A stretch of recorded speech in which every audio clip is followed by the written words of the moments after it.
Literally the second I turned my camera on, my neighbours started doing that. Don't they work? It's a Monday. No, it's not. It's a Wednesday. I'm the fool.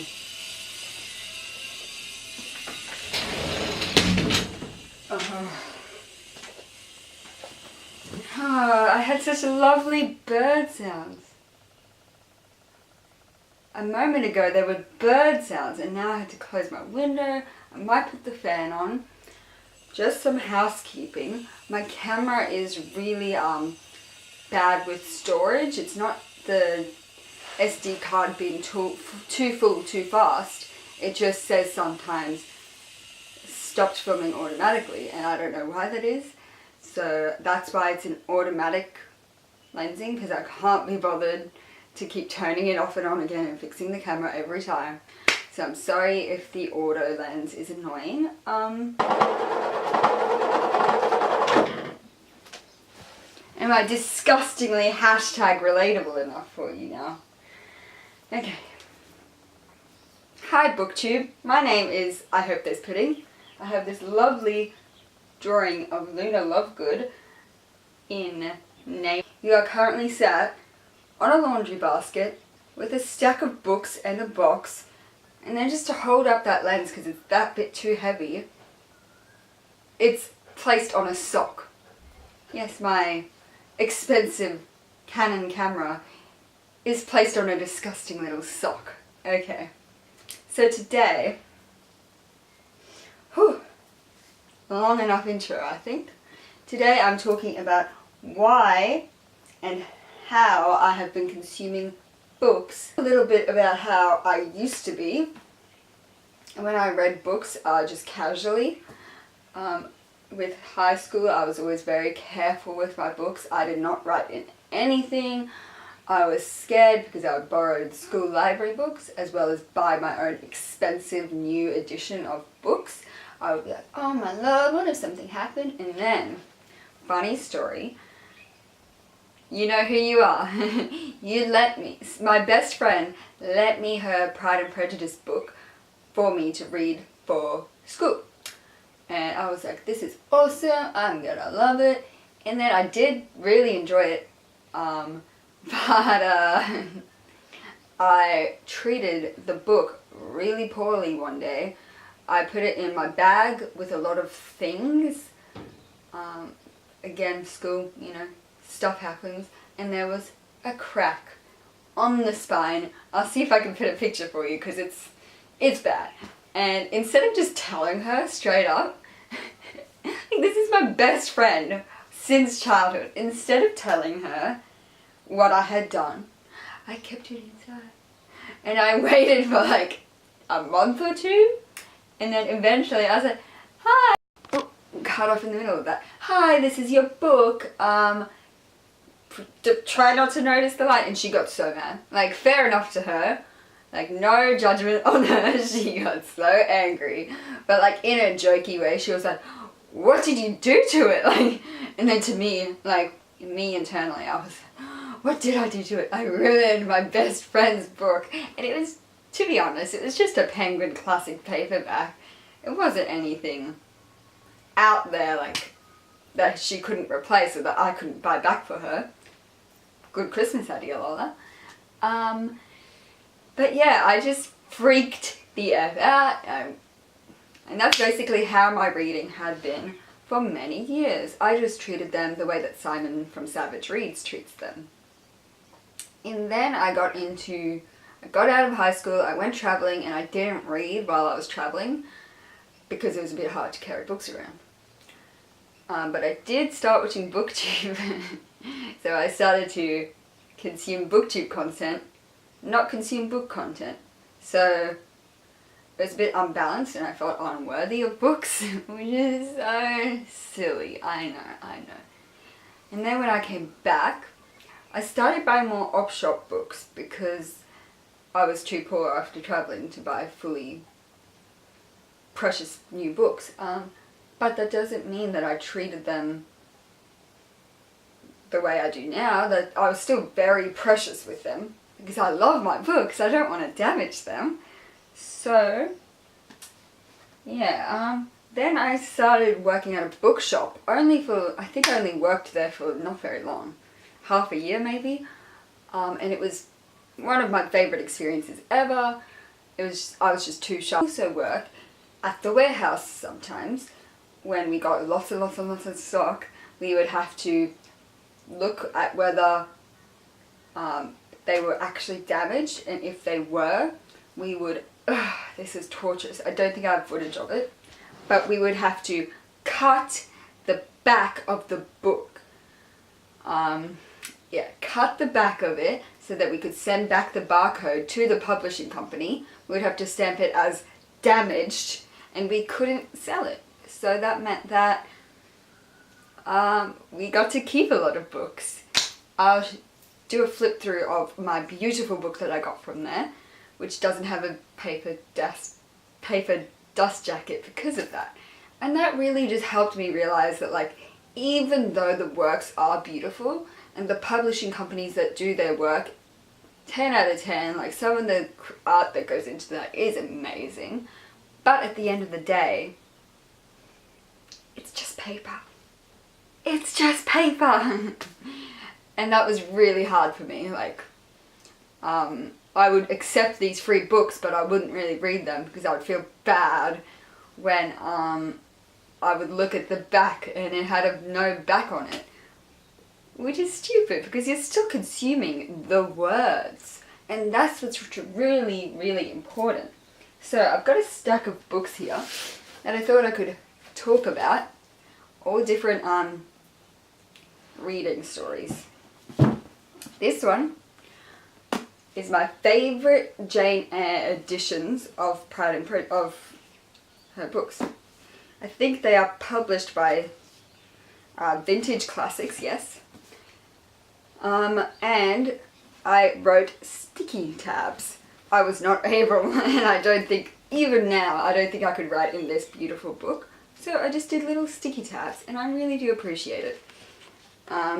You won't be able to see, but I'll do an overlay. I just wrote Dancing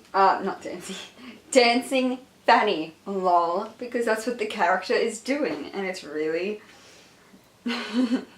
William's desire of seeing Fanny dance made more than a momentary impression on his uncle. I'm sorry. She's literally talking about his penis, is she not? So, I would not have been able to look back at that precise sentence if it wasn't for these sticky notes. So, if you're too scared to write a book, I 100% recommend getting some pretty sticky notes. Some of them I didn't even write in. I just put them in so I can look back on them and laugh at what I thought was funny.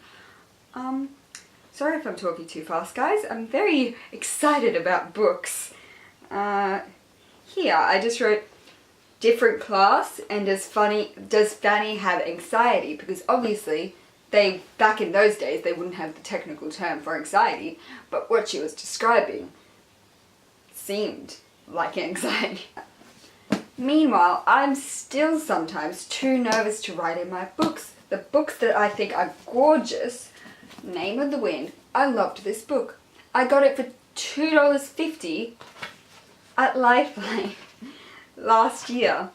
And when I read it earlier this year, I was not in a good place. I was not able to be creative.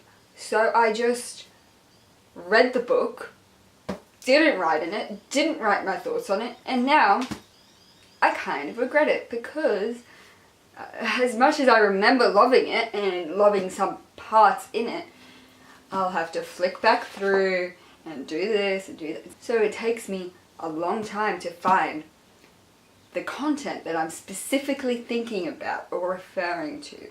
Now, here's the big boy, big girl, big gender non-confirming book. The big use that term. Circe by Madeline Miller.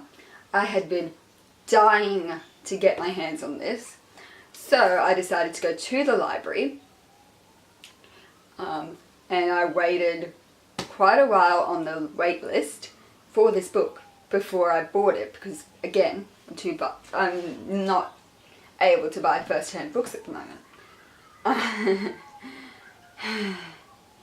And then my car had an accident. I say an accident as if it peed itself. That is essentially what it did. Leaked while this library book and another one was in the back seat. As you can imagine, I was pretty traumatized and I did not know how to react, and I did not want the confrontation of the librarians. For some reason I thought they would be also very upset of their precious books being harmed. However, when I finally, after 2 weeks, 2 whole weeks, got the courage to go up to them and say, hey, I damaged some books, what's the process for that? They were like, yeah, this happens all the time. Like, accidents happen. And it sucks that it's such a pretty book. Yes, it really does suck. But you'll have to pay for it and you get to keep it. And I was like, huh. And for like that morning, I was so upset. But then afterwards, I was like, if they're already damaged with literal mold, why not go crazy and write? Okay, now of course, why not go crazy and write in some parts of it? Write my thoughts, write some little doodles to represent what I feel that they meant, because this is such a heavily researched book and I feel like I will need to look back on it to really enjoy it. Here I highlighted just, most men do not know me for what I am. Most men, in my experience, are fools. Like, I think it's funny, but anyway, my humour is pretty basic. So that is my experience. There's also a few childhood books that I thought I would mention. There's Le Petit Prince. I don't have it with me right now, so I'll put some footage. It was the first book I ever read in French with my mum, and the first book that I ever read out loud to her, as well as her reading to me. And I love that book, and I love seeing the wear and tear of that book, and the fact that it has my name in big goofy letters. It's an adorable book. I really hope I can find it before I upload this so I can put the footage in there. If not, I might post pictures somewhere. I'll have a lot of housekeeping down in the description. There's also another childhood book, Lola, which I know it's me. And that one, it has no wear and tear. It has nothing. Although I love it still, because it's still the content that matters, it's just, it's not the same. And I love that my godmother, she wrote in that book to say happy birthday to me. But that's all the proof I had that it was from my childhood and not just a book that I had bought off Book Depository for $10 and never read. You know, they started all blending together. And I really encourage anyone who's in a reading funk, who doesn't upload videos, who doesn't do Goodreads reviews, who isn't interested in anything publicly, that's perfectly fine. Just write your thoughts. I know, this is very nerdy. I just wrote when I borrowed books from the library and when I read books that I owned. Turned out I had borrowed more books this year than I've owned, than the ones that I've read. And that means that I can't write in my library books, so when I do write in my own books, it feels like mine. And just, again, I'll do an overlay. Ooh, it's going to cut off soon. Just writing your own thoughts, even if not in the books themselves. Just being a critical reader. I will recommend some videos down below that have note-taking advice, as well as some channels that go really in depth in their reviews. They were very interesting. Sometimes it's too much. Too much creativity can make you feel inferior and like you yourself could never be that smart. Everyone's intelligent. As the Ninth Doctor said, people are fantastic. We humans, our minds can be used in such powerful ways. We don't need to shy ourselves away from our books that we enjoy or from things that we enjoy. And that's why I love booktube, and that's why I really appreciate all the welcoming comments on my first video. It was so kind, and I've been loving seeing new people, new smaller booktubers talking about things they're passionate about. It's just, I love books, guys, and I'm getting really emotional. I'm kidding. Yeah, I'm gonna have fun editing this because I'm sure there's lots of things I can't use, and I hope it hasn't been too long for my second ever video. My next one will be more chill. I'm sure I've got some more things to add, some more. I'm in a really good place, and I know how hard, how sucky that can feel to hear other people say that, and I get that. This quote sucks so bad. Like, when you're in this space, the quote does not feel encouraging, but you can get through it, and books can help that, and passionate people can help that. And just be shameless with the one question of how do you further have further interest in the books that you read? Do you have a journal? Do you write in your books? Do you draw something from your books? What do you search up things on Goodreads or booktube? What do you do to have that passion for it and to further that excitement? Because I really want that, and any ideas would be so appreciated. So please, comments down below. Everything's welcome. Just be kind to each other, and I will happily comment down below with you guys.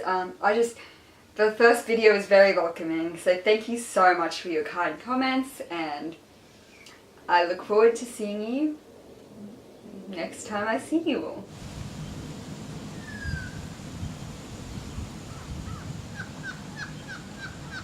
Hey, I went 15 minutes without it cutting. Whoa!